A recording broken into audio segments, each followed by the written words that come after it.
Hello students, good evening. आज हम discuss करेंगे पार्टनरशिप फर्म के अकाउंट्स। अभी तक हमने डिस्कस किया था कि जो सोल प्रोप्राइटरशिप है वो क्या होता है और उसमें किस तरह से क्या क्या उसके फीचर्स हैं, फंक्शंस हैं, कैरेक्टरिस्टिक्स हैं। आज हम डिस्कस करेंगे पार्टनरशिप फर्म के अकाउंट्स। तो पार्टनरशिप फर्म के अकाउंट्स को डिस्कस करने से पहले आपको पता होना चाहिए कि पार्टनरशिप फर्म की डेफिनेशन क्या होती है, मतलब साझेदारी क्या है। तो साझेदारी वह व्यवस्था है जिसमें दो या दो से अधिक व्यक्ति किसी व्यापार को मिलकर चलाने और उसके लाभ हानि को आपस में बांटने के लिए सहमत होते हैं।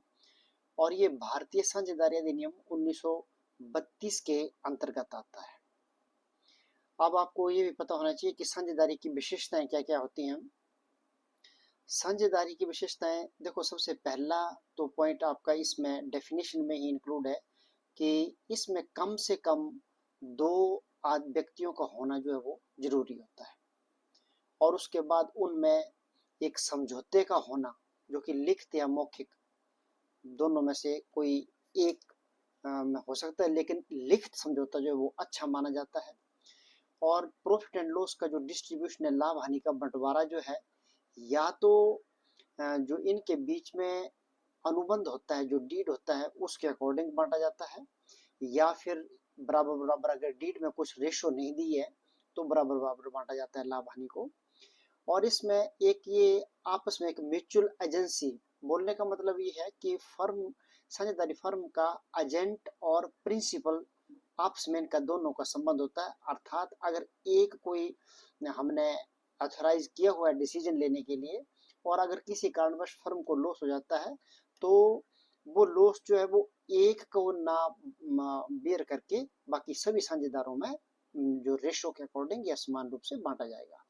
इसका एक और विशेषता, महत्वपूर्ण विशेषता ये है कि इसका जो दायित्व है वो असीमित होता है, उसकी कोई सीमा नहीं होती है, उसकी पर्सनल प्रॉपर्टी भी जा सकती है। और एक सबसे बड़ी बात, ये एमसीक्यू क्वेश्चन के लिए भी आप लोगों ने याद कर लेना है कि साझेदारों की जो संख्या है वो कम से कम दो और अधिकतम जो है वो 50 होती है।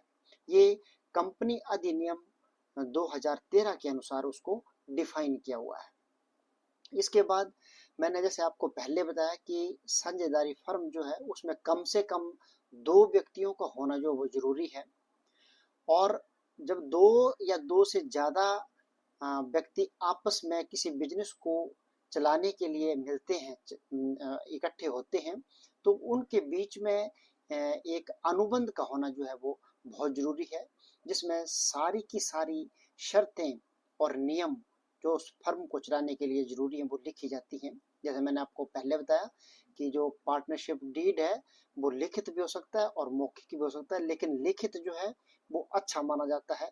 कल को अगर कोई भी किसी भी प्रकार की कोई बात अगर न्यायालय में तक जाती है तो वहां पर लिखित जो पार्टनरशिप डीड है वो एक प्रूफ के रूप में प्रस्तुत किया जा सकता है, प्रमाण के रूप में प्रस्तुत किया जा सकता है। और साझेदारी अनुबंध मैंने आपको पहले बताया, जैसे कि एक ये लिखित दस्तावेज होता है जिसमें साझेदारी की सारी शर्तें और नियम लिखे होते हैं कि किस तरह से बिजनेस को चलाना है, अगर कोई भी किसी भी प्रकार का कोई डिस्प्यूट होता है तो उसको किस तरह से हल करना है।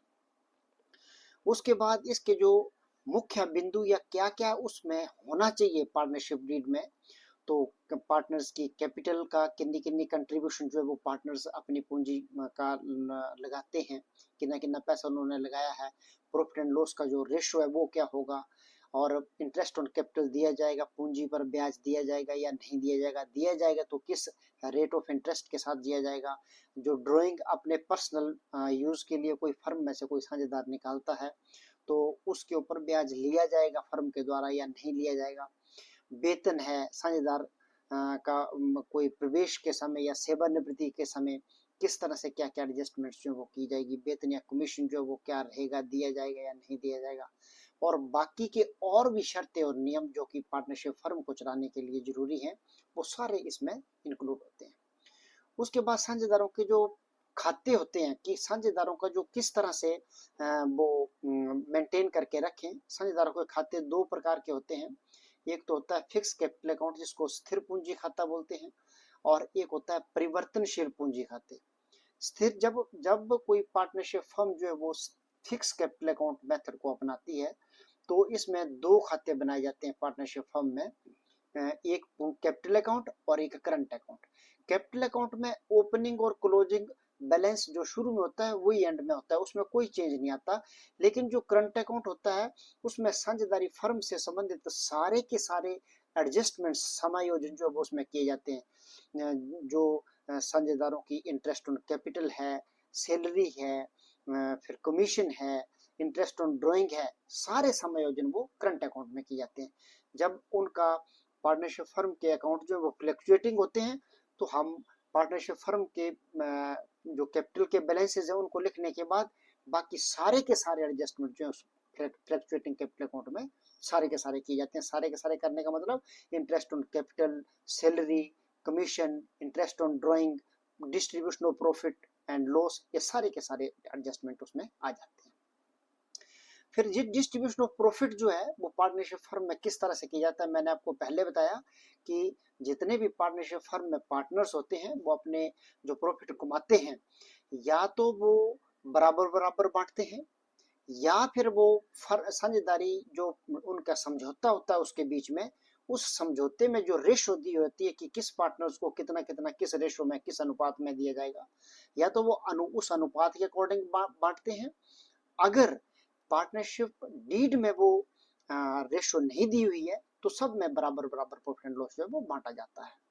अनुबंध में अगर कुछ नहीं लिखा हुआ है तो बराबर की राशि जो है वो बांटी जाएगी। और एक और भी महत्वपूर्ण चीजें आपको याद रखनी है कि क्या क्या प्रोविजन जो है वो लागू होंगे अगर पार्टनरशिप फर्म का जो डीड है, जो समझौता है, वो साइलेंट है, मतलब उसमें अगर ये चीजें नहीं है तो प्रॉफिट जो है वो बराबर बराबर बांटा जाएगा। और अनुबंध में अगर कुछ नहीं लिखा है तो पूंजी पर कोई ब्याज नहीं दिया जाएगा, आहरण पर कोई ब्याज नहीं लिया जाएगा, कोई भी वेतन नहीं दिया जाएगा, कोई भी कमीशन पार्टनर्स को नहीं दिया जाएगा। हाँ, अगर कोई पार्टनर फर्म को जरूरत पड़ने पर लोन देता है, ऋण देता है, तो उस ऋण के ऊपर 6% वार्षिक दर से ब्याज जो है वो फर्म के द्वारा उस साझेदार को दिया जाएगा। और उसके बाद इंटरेस्ट ऑन कैपिटल और इंटरेस्ट ऑन ड्राइंग्स जो है, मैंने आपको पहले बता दिया है कि पूंजी पर ब्याज तभी दिया जाएगा यदि अनुबंध में लिखा हुआ हो।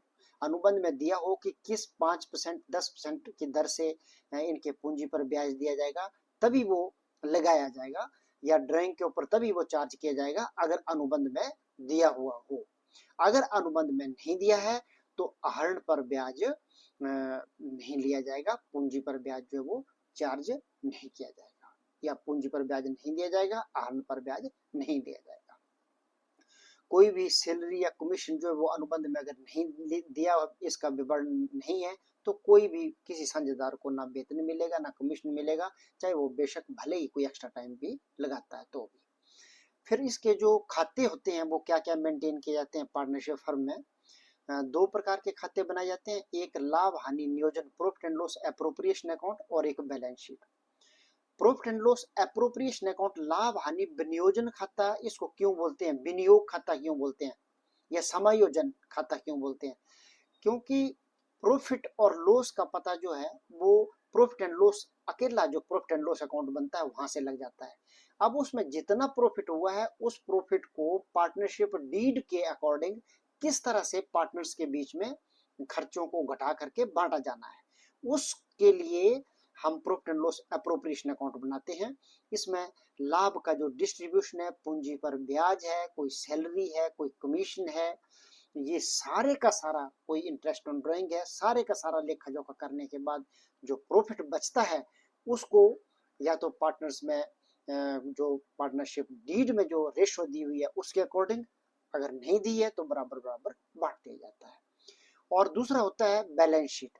तो बैलेंस शीट जो है वो फर्म की वित्तीय स्थिति दर्शाती है कि एक तरफ एसेट होती है, एक तरफ लाइबिलिटी होती है, और वो पूरा ये बताती है कि उस पर्टिकुलर डेट को फर्म की कितनी एसेट है और कितनी लाइबिलिटीज है। प्रॉफिट एंड लॉस अकाउंट का जैसे परफॉर्मा ये दिया हुआ है, इसके डेबिट साइड में पूंजी पर ब्याज, वेतन कमीशन, लाभ का वितरण, साझेदारों के जितने होंगे उसमें बांट दिया जाएगा, या तो प्रॉफिट एंड लॉस अकाउंट की जो डीड में रेशो दी है उसके अकॉर्डिंग, या फिर बराबर बांट दिया जाएगा। क्रेडिट साइड में इसके जो अगर कोई इंटरेस्ट ऑन ड्राइंग है वो आएगा, अगर इंटरेस्ट ऑन ड्राइंग नहीं है तो इसका जो लाभ या हानि जो है वो दर्शा करके टोटल इसमें प्रॉफिट एंड लॉस को बांट दिया जाएगा। अगर लॉस है तो क्रेडिट साइड में आएगा, प्रॉफिट है तो डेबिट साइड में आएगा। एक और इम्पोर्टेंट चीजें आपको ध्यान में रखनी है कि आपको पहले पार्टनरशिप फर्म के डीड के बारे में ध्यान से देखना है। मैंने आपको पहला बताया, समझौता एक ऐसा प्रलेख होता है जिसमें सारी शर्तें और नियम जो है वो किस तरह से साझेदारी फर्म को चलाया जाना है वो शामिल होते हैं। और अगर अनुबंध नहीं है तो भारतीय साझेदारी अधिनियम 1932 नियम लागू होते हैं। कोई ब्याज, कोई वेतन, कोई कमीशन जो है वो नहीं दिया जाएगा अगर कोई उल्लेख उसमें नहीं है। तो सभी समायोजन जो है लाभ हानि विनियोजन खाते में दिखाए जाएंगे। ये एक एग्जाम्पल दिया हुआ है, इसको आप यहाँ से देख सकते हैं कि किस तरह से वेतन कमीशन को घटाने के बाद जो है वो प्रॉफिट को साझेदारों के बीच में रेशो के अकॉर्डिंग बांटा हुआ है। तो थैंक यू वेरी मच।